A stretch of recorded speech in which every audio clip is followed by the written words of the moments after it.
Tell me all about it. I'd be a good psychologist, actually, wouldn't I? Tell me what's on your mind. Yes. What's on your mind?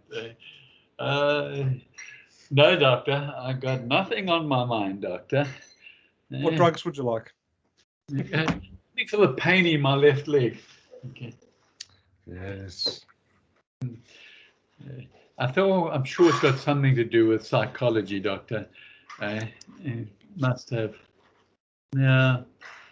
But anyway, I'll take them anyway. Just give me the tablets. I think you're overthinking it.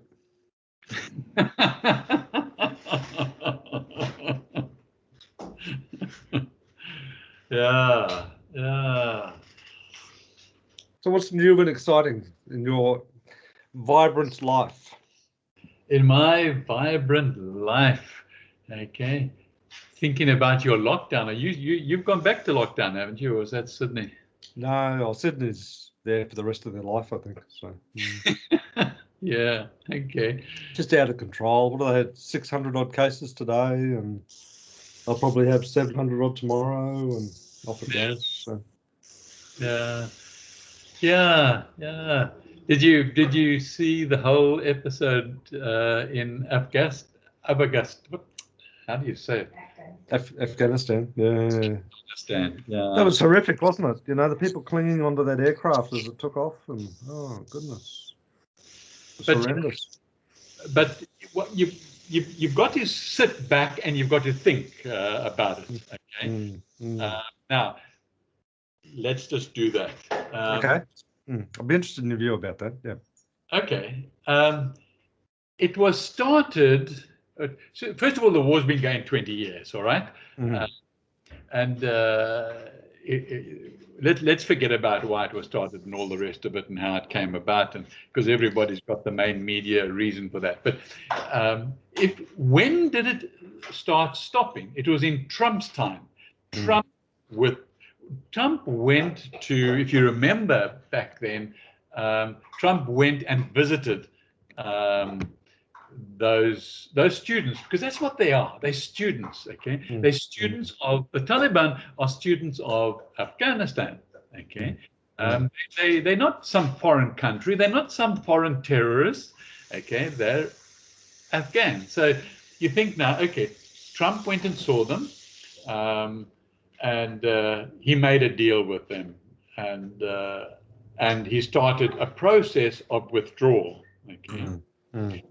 Now, in my opinion, if Trump was still in power, the withdrawal would have been gradual, and it would have been allowed the Taliban to come in and take their place in amongst the Afghanistan citizens and across the board. And so there would have been a transition for Afghanis, I don't know what the name is, to actually settle peacefully in their own country. The Taliban, which are Afghanis, but the students, and then the rest of Afghan. Okay, if it was for the black hats, it wasn't for the I don't know who was in power at that stage 20 years ago, but you know, even if some of the more recent presidents, you know, hadn't aggravated the situation, then Trump's plan in fact, Trump's plan has worked. I think that's the bottom line. I'm very pleased with what has happened. I'm not pleased with what I see and people hanging on aeroplanes and getting killed and so on. We've already had a brief view from the main media, but we don't expect it, of the Taliban saying nobody needs to be scared, okay? And they just want to be Afghans again with their culture and their living, and not have foreign powers interfering with them, which they have had for 20 years. I might be wrong with the years, John. I can't remember. Surmise 20 years, but it's been a long time. So I'm pleased with what I see. I'm pleased that the Afghanis are taking back their country, and that the Americans at long last are gone. Okay. So I think it's a very positive thing. I think in a sense, the black hats have lost out big time with what they've been doing, but they've been doing it for 20 years. And now comes along and the white hats have cleaned up for the first time. There's a first cleanup for the white hats. Okay. And so that's my take on it. I could be very wrong, but it's the way I look at it. Okay. And there's going to be, far less suffering at foreign hands. And but anyway. It's transitions of that nature are never easy. I mean, there's always, But the transition was stupidly done by Baden-Baden, whatever his name. He's just stupid. He just threw up the towel and pulled everybody out and shuttled these people away as fast as they could. Like, that was a stupid thing to do. That nobody in their rightful mind would do that. And he's not in his rightful mind. We know that. But he should have just allowed it to happen. Peaceful. Yeah. Anyway, I've said what I wanted to say. So that's my take on it. Your take on it? Well, I don't really have a position on it because I haven't followed it that closely, to be honest with you. It's just I just glanced at some of that mainstream media, which clearly is being used for promoting the brand of a newspaper or a media outlet. But yeah, I mean that's all I've got as well as had that. But I'm now looking at that and seeing what the news is and creating my own news in my head. Well, that's the trouble with the days of investigative journalism in the mainstream media is long dead, isn't it? No one's interested. Long dead.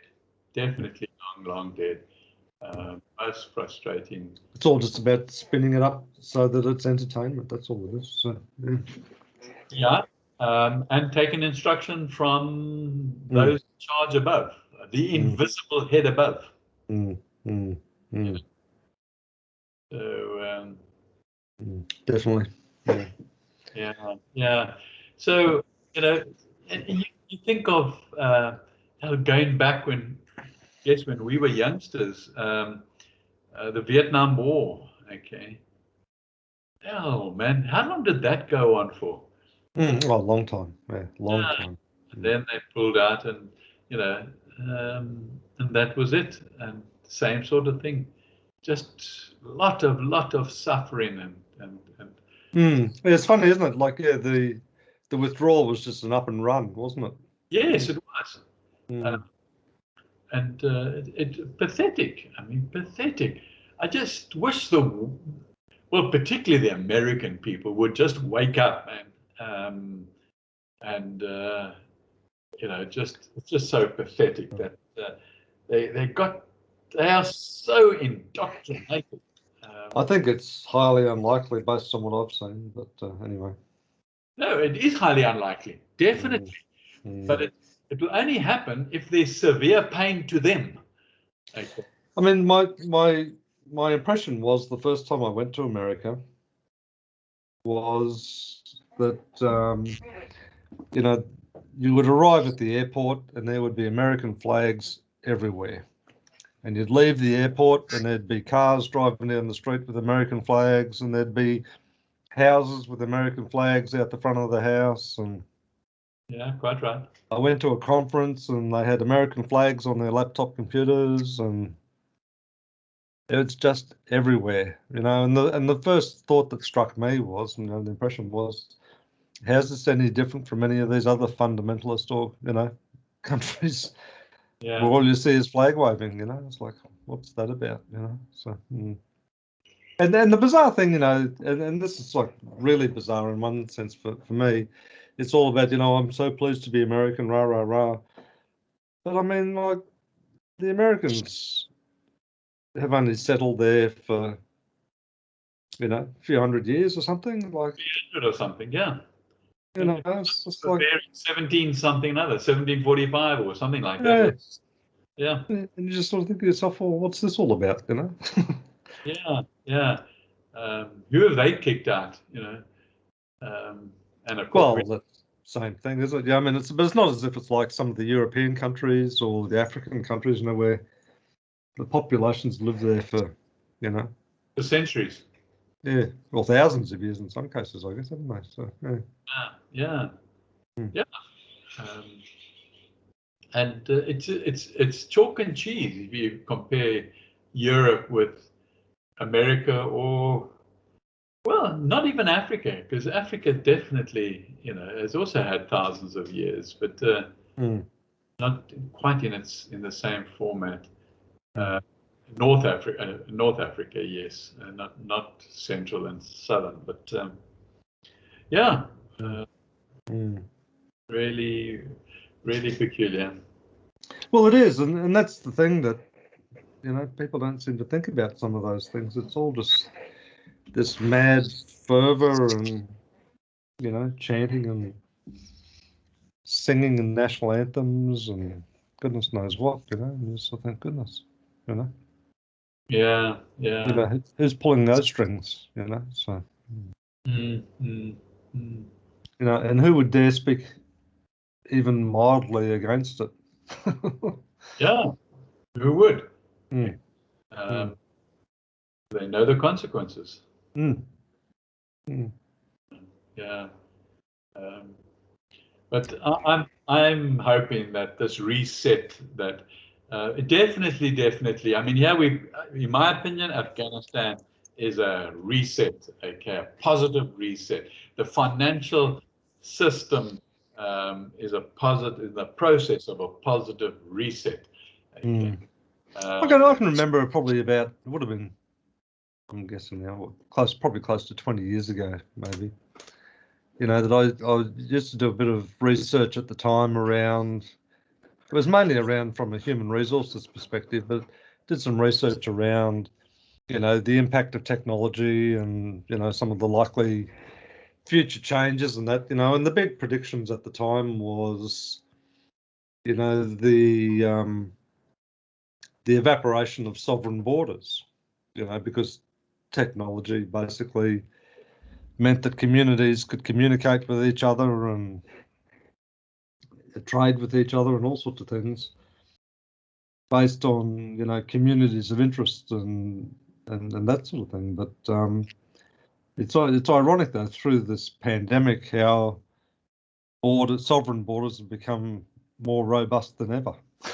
Yes, they have, haven't they? Mm, Yeah. mm, Distinct and yeah, robust, good word. More solid. mm, mm. Yeah. And even to the extent now, like even within the country, and this is probably the first time in the history of Australia, you know, since Federation, that you know, you can't go from one state to another freely anymore. Yeah, yeah, Mm, yeah, mm. yeah. And was it like that before COVID? Oh, as if the borders didn't exist. Yeah, they You just, know, I yeah. mean, the borders are only relevant for, in many respects, for football teams And and Texas. taxes and public servants. Yeah, Okay. Yeah. Yeah.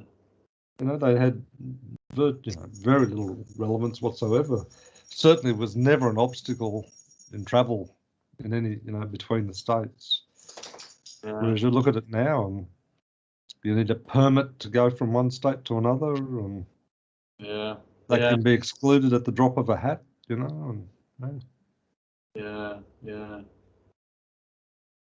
pretty wide-reaching powers when you think about it. Yeah. Shouldn't be allowed. Shouldn't be allowed. Mm. Yeah. And you look at, you know, who the big decision makers are, you know, it's, you know, the chief health officer and maybe the premier and the deputy premier or something, you know. So it's like you're talking about two, three, maybe half a dozen people at the most. Yeah. Yeah. And Yeah. some of these things, as you well know, can be dropped in as a moment's notice, you know. So Mm. Yeah. On the other side of the coin, and virtually in every country in the world, including in Australia, you want to answer that? No, that's right. Okay.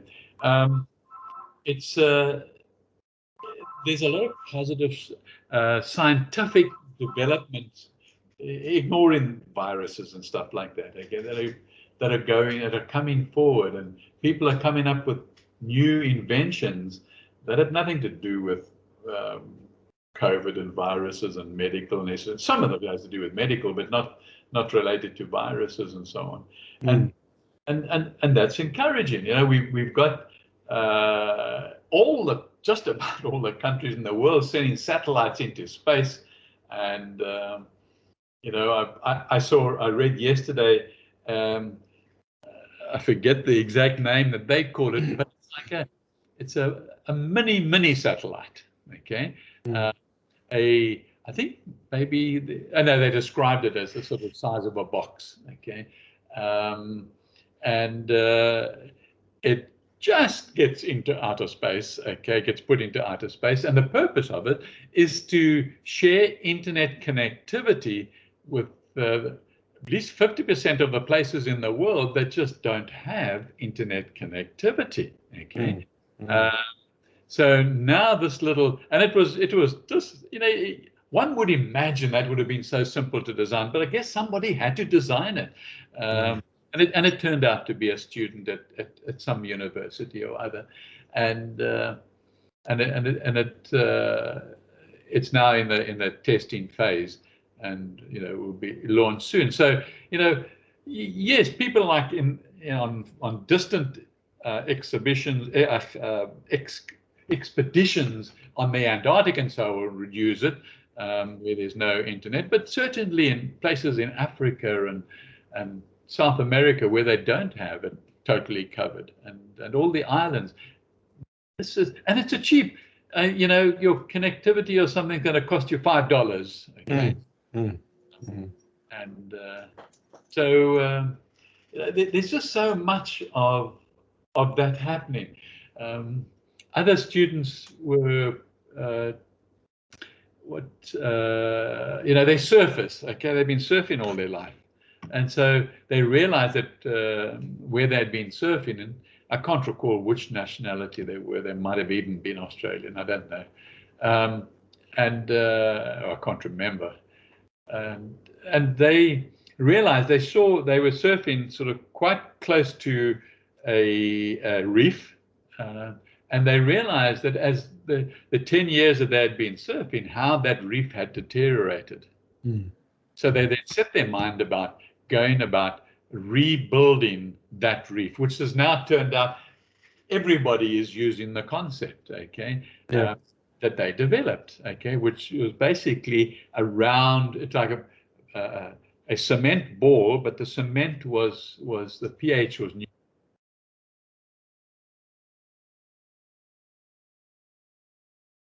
Just lost your sound.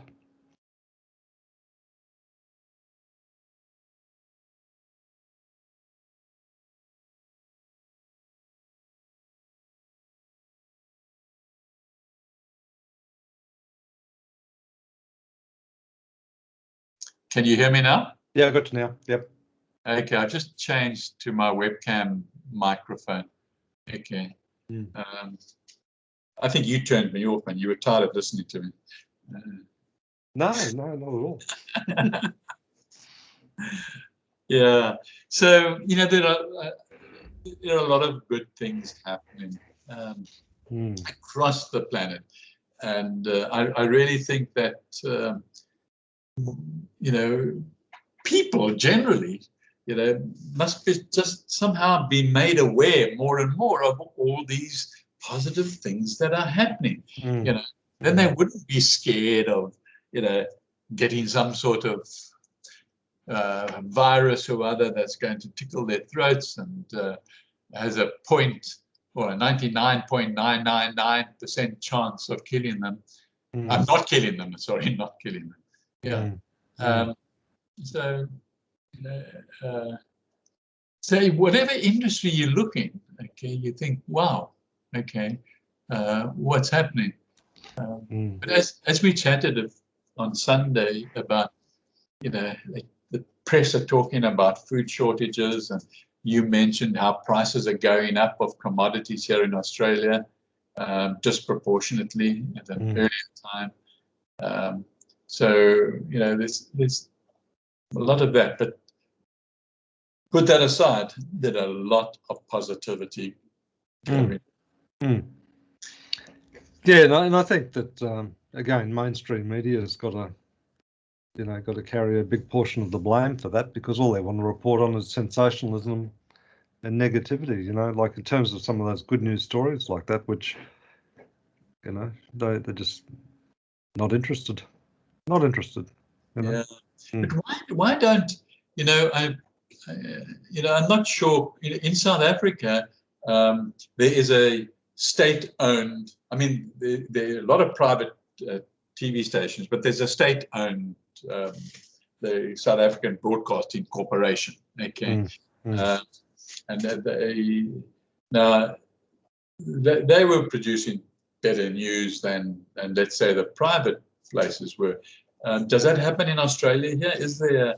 Well, the trouble is, though, is the ABC, as they call it here, the Australian Broadcasting Commission, they're under significant attack by the Conservative governments, because of the deals done probably with Murdoch and so on. And their funding is just being cut, and they're constantly under legal attack and all sorts of stuff. So, like the Black Hats are just going out of their way to try and kill them off.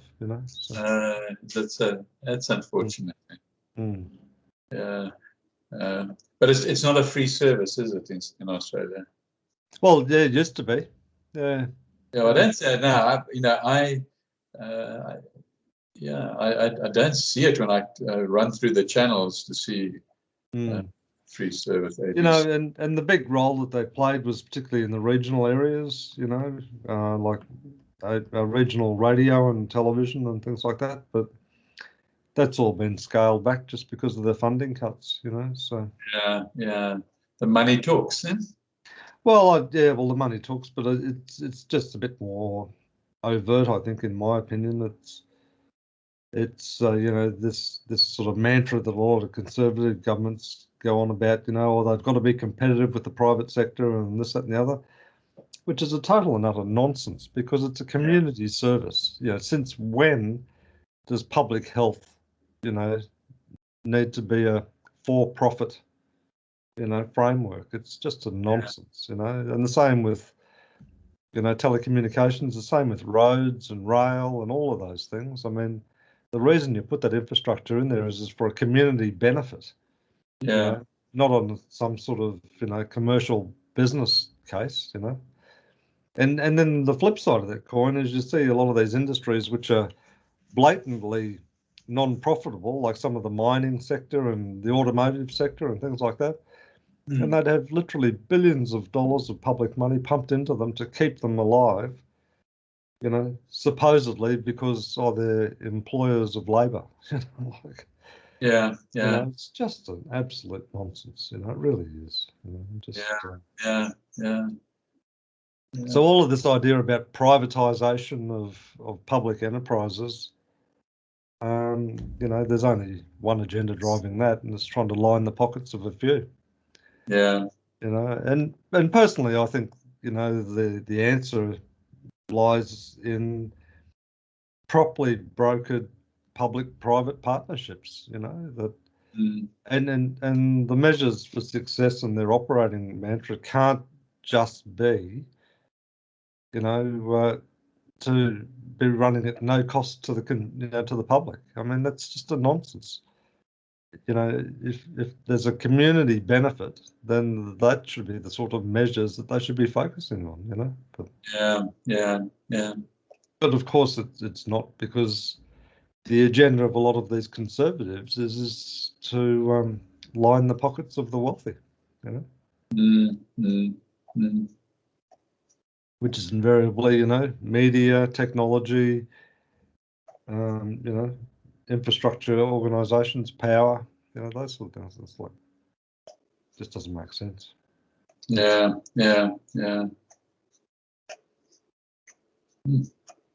But it's so much damage has been done to it over, you know, the last probably 20 to 30 years.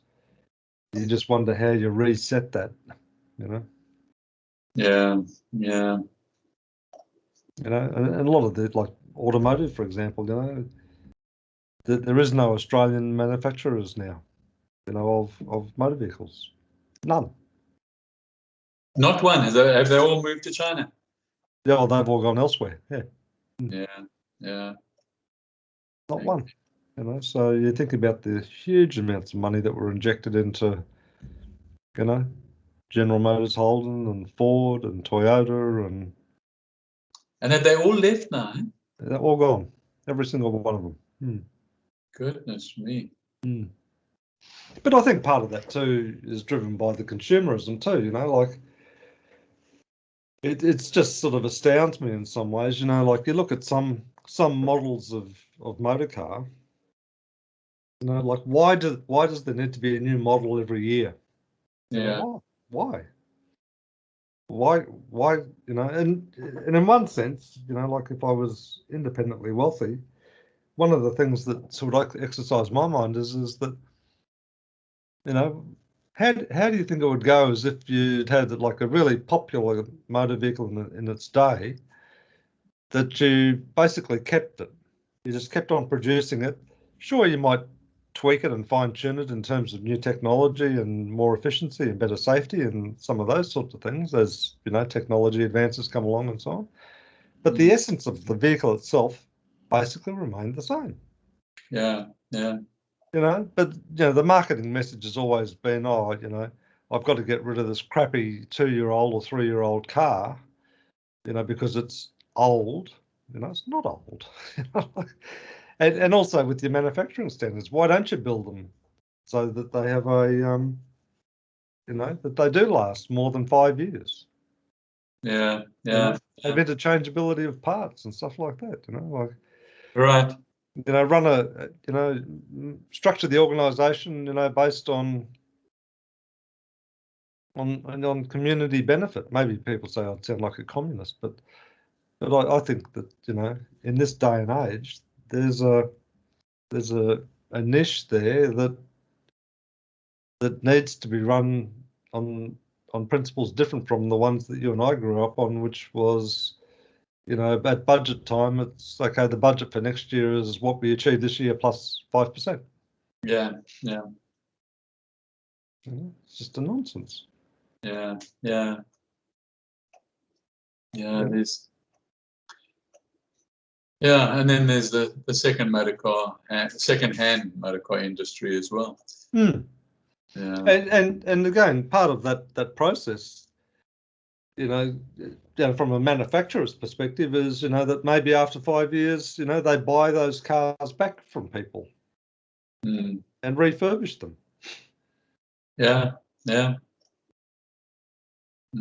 You know, rebuild the motors and rebuild the transmissions and all that sort of stuff, you know, and tidy them up, and, you know, because there's lots of other industries that do that, like electronics and that. You know, you quite often see it, you know, you read the fine detail and say, you know, this is I forget the exact term they use, but it's in effect like a refurbished item to make it like new again. Right. You know, why can't we do that with cars? Make them much more affordable. Yeah, it's a really good concept, I like that idea. Yeah. I just need about $500 million to go and implement it. Yeah, buy your car, sell it back, get it renewed. Yeah, I like that. Yeah.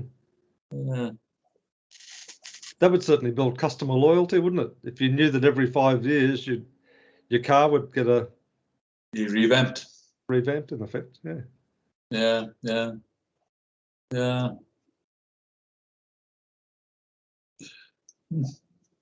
Problem solved. But anyway.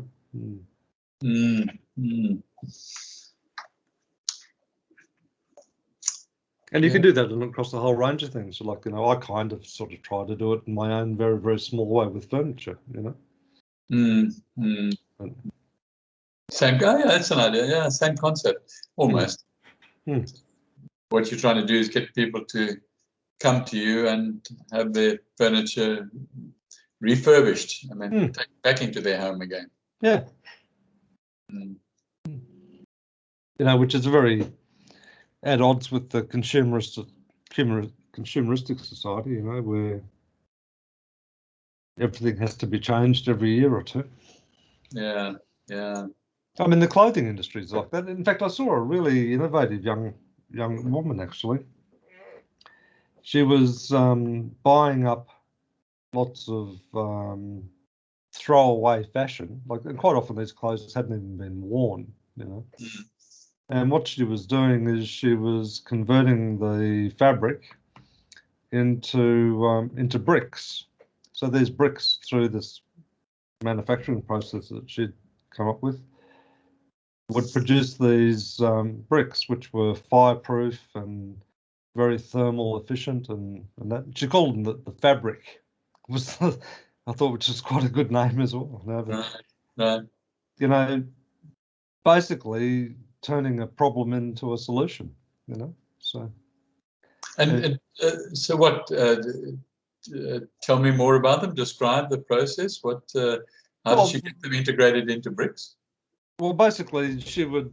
I think part of the technology that she was using had sort of been patented or something, so they couldn't tell you everything. But basically, she would process the fabric and mix it with some, like possibly like a sort of a resin or a glue or something, and through a compression process, turn, you know, these throwaway fabrics into a building brick. You know, so the cost of production was not the raw material, because the raw material was basically free. It was just the manufacturing process in terms of, you know, the glues or the resins or whatever she was using to stick them together, and the machinery to manufacture them. Right. But apparently the way the story read is the product that she was producing, you know, was far superior to like clay bricks or mud bricks and things like that, you know. Okay. And the benefit along the way is that, you know, saved a lot of fabric which would normally just go into landfill, you know, or be burnt or whatever. Turned it into a valuable asset. Okay, that's interesting. It's also something I just read as well with red bricks. What somebody has invented now is a substance that, because red bricks are the common red bricks, building bricks, are so porous, they put this resin into the bricks, and the bricks are then able to hold a charge, a battery. Oh, wow. And they can take a charge thousands and thousands of times repeatedly. Okay. Yeah. And they showed, you know, lighting up a light bulb and so on. I thought, now that's also very interesting. You know, so you could put your solar panels on the roof, or make your roof solar panels. Then you've got the batteries in the bricks. And the bricks is your battery. Yeah. And it's not a you know, conventional battery, so it doesn't have a, you know, a fire problem or fire action.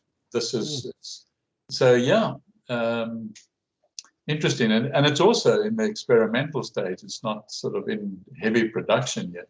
So I think that's a brilliant idea. I think so too. I think so as well. So there are all these brilliant ideas that are going on, and they will come out, and they will get. They won't get the public media that they really do need. And I give them a big punting with my small little get set up classes. You know, I always make sure I bring them in and. But I mean, they're ideal candidates too, like for public funding too, as long as there's appropriate due diligence. But you know, like that crowdfunding for a lot of these things gets away from big investors trying to control you know, Yeah, things yeah. and manipulate it too. Yeah, yeah.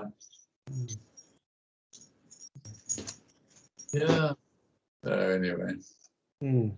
Certainly an area that needs to be encouraged, I reckon. And that's in many respects the core to creative society, isn't it? Really, when you think about it. Yeah, and then things are happening, So it's good for you and I to know that these things are happening and to share them, because they're happening. So they're happening in a certain sector of a community, and they will continue to happen. And that's going to be, as you rightly say, the core of the creative society. It was like that little article I sent through to you there through the week, that community garden. Yes. They were saying, I think, what was it from memory? Like 2,000 people were being fed from that one garden. That's correct. Yes. And I found that interesting, and thanks for sending it. I appreciate it. I can't remember exactly. Where was it? What city was it in? I can't remember, but yeah. It wasn't that obvious, because it made me think about sort of the community gardens that I saw when I was in London. That's right. They were everywhere, weren't they? Around the Ring Road. Yeah. But this one was really well organized, and I think you sent it. I assumed you sent it because of our discussion on food shortages in the future. Yeah, and I think from memory you mentioned that you were researching some stuff for Get Set Up. I think the topic about sustainable food production or something. So, and it's very timely, because I've really got to start this week with the initial research for that, and I've got to find some sort of basic something cool. What is absolutely essential in let's say there's not a food shortage, there's no food on the shelves, but it's really hectic that whole cities have got to move out or close down or whatever. What's the essence? The essence, I mean, obviously it's after water. Clean drinking water is can you survive on clean drinking water only? Okay. So yeah, I guess, for a period of time, maybe a month or so, you could, but that's not sustainable for, let's just call it a vague so can you live off one ingredient only? Okay. One something or other, okay, that is easily grown. It's a very good point that you make, actually, because like in the event of some sort of climatic disaster, which unfolds potentially, overnight in some cases. Yeah. So where does the food come from? Yeah, it in a way, and I'm not talking about, I'm thinking of the worst of the worst of the worst scenarios. I'm not thinking about one country's okay, so they send some food into the next country. And what's going to be available quickly. Certainly, I think another aspect would be bugs. Insects, yeah. Yeah, and certain types of bugs are far more nutritious than others. So, maybe I haven't researched it yet. Okay, it is just my own thoughts going. Yeah. So bugs could be one option. Definitely, as I mentioned last time, was herbs, particularly the herbs that grow like weeds. And then I thought, well, what about weeds? And because I know a lot of weeds are nutritionally highly beneficial. And so maybe, a couple of weeds that can grow and, within a month they've grown and can be eaten. And well, certainly when I some years ago when I researched my grandfather on my mother's side, his death, because he died as a prisoner of war, during World War II at the hand of the Japanese. And those prison camps, the way that, because they were basically starved to death. I think they had their diet consisted of a little ball of rice about the size of a cricket ball, and that was their meal for the day, basically.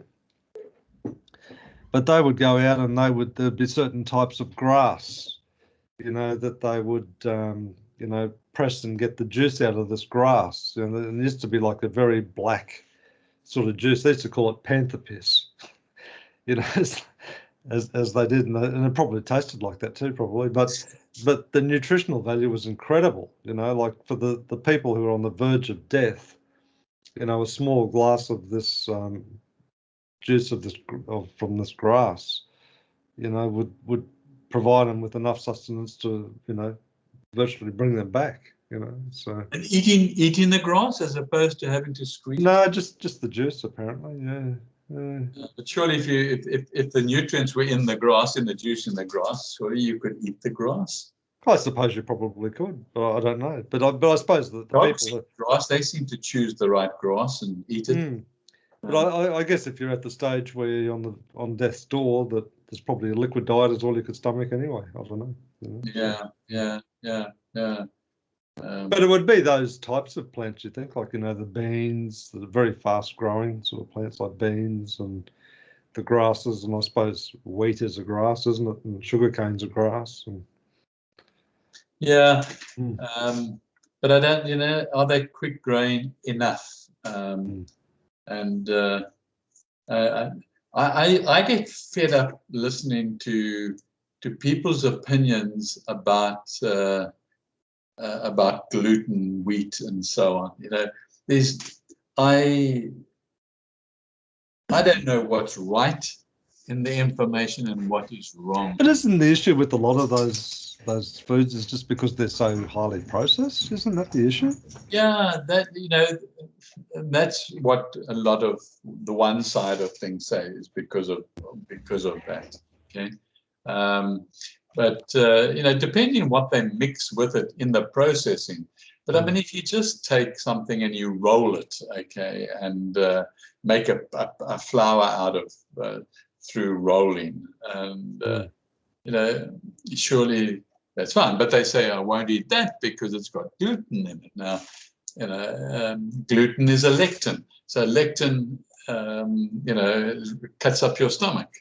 It does it for everybody. I get fed up with the diversity of opinions based on absolute science, apparently, so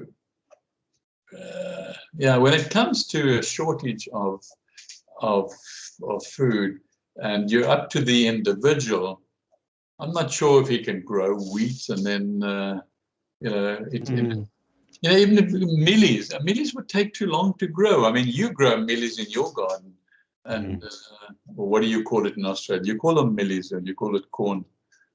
Corn. And in South Africa we call it millies. Well, I think the other big food groups that are really fast growing are like, the fungi and the fungi definitely, yeah. And this book that I'm reading at the moment about finding the mother tree, she's proven, and now backed by science, that the health of trees and forests and so on, it's those cooperative relationships between fungus and the tree, that they can't survive without each other. Okay. And so when they get into a scenario where, forests are harvested for their timber, and then the forestry companies say, oh, well, we won't plant the species that we've just taken out of there, we'll put a different species in there. And then they wonder why those species don't thrive. It's because they don't have the fungal support that they need, to thrive in certain environments, with certain soils and the symbiotic relationship between the fungus and the trees. So, if they're going to sort of say, okay, we want to change the species within this block of land, they need not only look at the species of tree, they need to look at what sort of fungus is always Does that apply to let's say crop rotation as well? No, I think in one sense it could be, because I mean if you look at principles of like permaculture, it's about companion planting and things like that. That plants do better, in certain combinations. Yeah. And they've proven that forests are the same. That it's not just about the trees; it's also about the fungus and the microclimates, with the insects and all sorts of stuff that work within that microclimate. Yeah. And they virtually create their own atmospheres and rainfall, and it's a true model of sustainability. Yeah. And if people had to harvest the fungi in order to eat it, that should be acceptable to the tree, because the more fungi would grow, I guess. Yeah, well, I mean, the fungi is like the reproductive part. So like a mushroom or a truffle or something like that is like the fruit of the fungi. So yeah. Just like we eat the fruit of a tree, or the seeds of a. Okay. Yeah. I see what you mean. Yeah. But there are some fungi, then, only because you use the word mushroom, that are then poisonous for human consumption. Yeah, there are other plants, Yeah, sure. So there's a certain protection almost built in. It's trying to work out. Yeah, and I think that the question that sort of runs through my head as I'm sort of going through this book is, well, what's humanity's fungal network? Oh, okay. What's our companions? And where's our mother tree? Exactly. Yeah. Mm.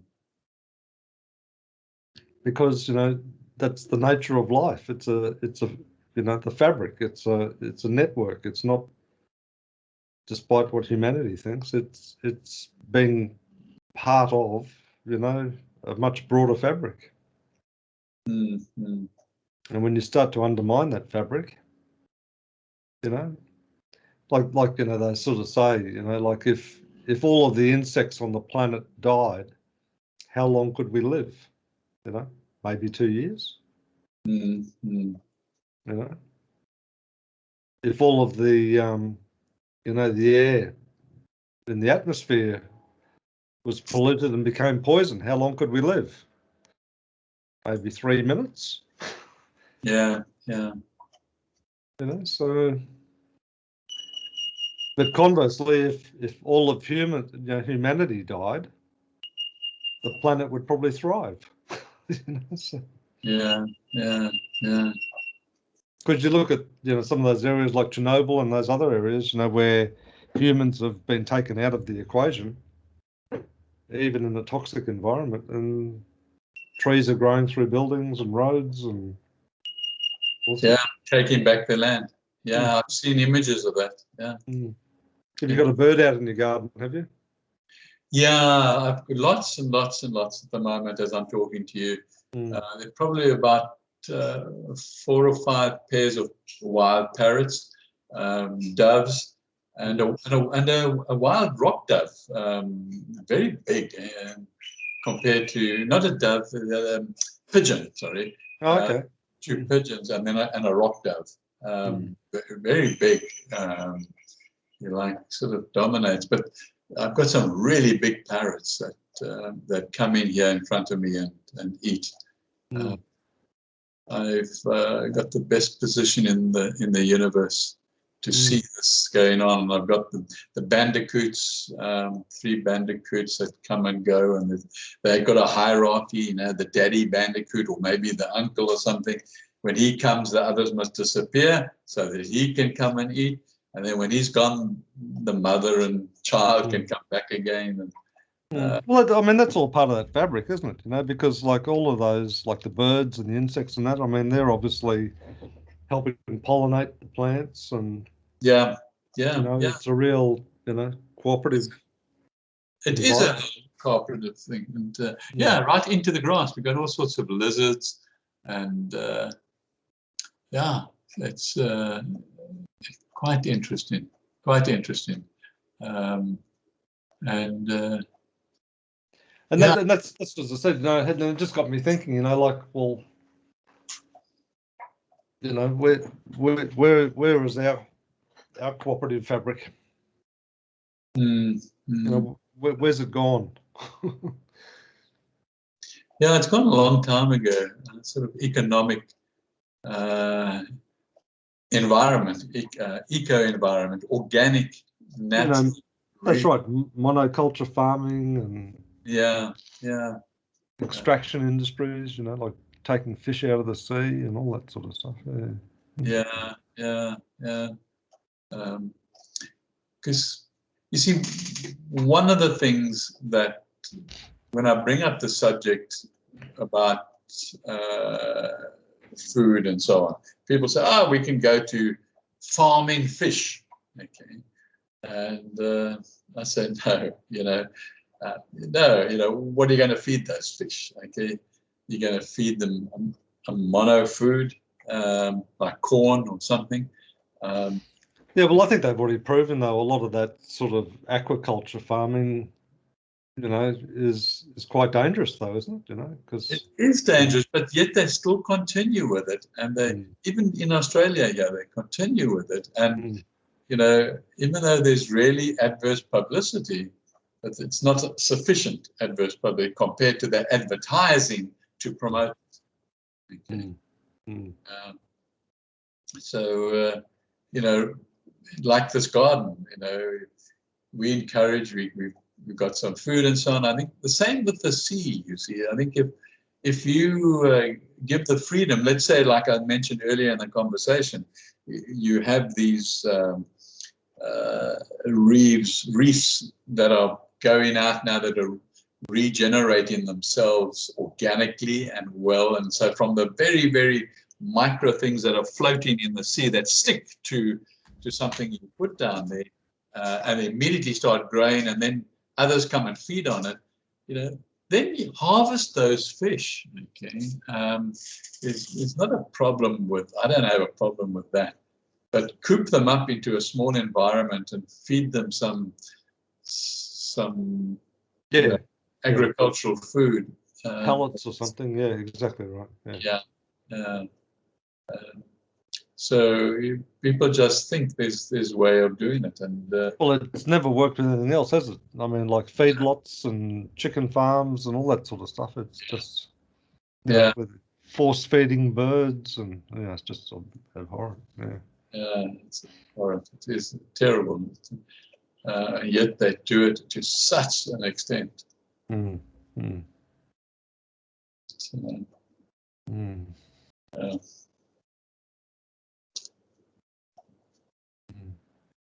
Yeah, I think what I take from this conversation is that when I think about, let's just say, other things like we've discussed in this conversation, it's just, for me, so it's such hope, such positive. There's so many things in so many different areas of our lives that people are making progress towards a creative society.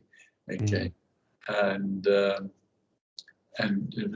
it's just, on the other side, we're born and bred into the other side, but we can see now the positive. We can see some of the endings. We can see like a disaster in Afghanistan and see it not as a disaster, okay? Actually see it, that it's something really positive. Anyway. And I think that's exactly right too, because, like if you view a problem as an opportunity rather than as a problem, then the creative spirit is given free rein, you know. But if you see some of these things as an opportunity to make money for a few and to exploit it, then it's just a disaster unfolding before our eyes, you know. Yeah. And it's got to be that change in mindset in the broader population away from this, you know, that the measure of success is to how much money you can make. You know, it's not about that at all. You know, not about that whatsoever. Yeah. Thinking about the children rather than, you know, what I can, you know, how big I can make my stack. Yeah. Yeah. But you think of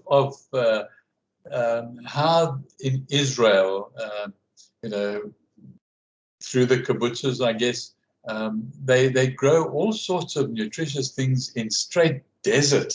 In the desert, exactly right. Yeah. Yeah, and they've you know, in a very natural sort of way, desalinated seawater through a process. I haven't researched it, so I don't know too much about it. And drip irrigation, and you know, all of that sort of thing. Yeah, and you see the images and pictures. It's amazing. So there's a lot that, you know, could be shared if the Jews were willing to share it. Okay, rather than, you know, keep a limit on, let's say, those big dates that they grow in their deserts, and then sell them at a price around the world. You know, if they could come to Africa, and it's a lot of desert in Africa, and help people, you know. But anyway, desalination, I think, is coming. I really want to research desalination because I've seen so a lot of snips here and there of amazing things that have been evolved. And even just harvesting the air too, isn't it? You know, like yes, yeah. I've got that one. That was interesting.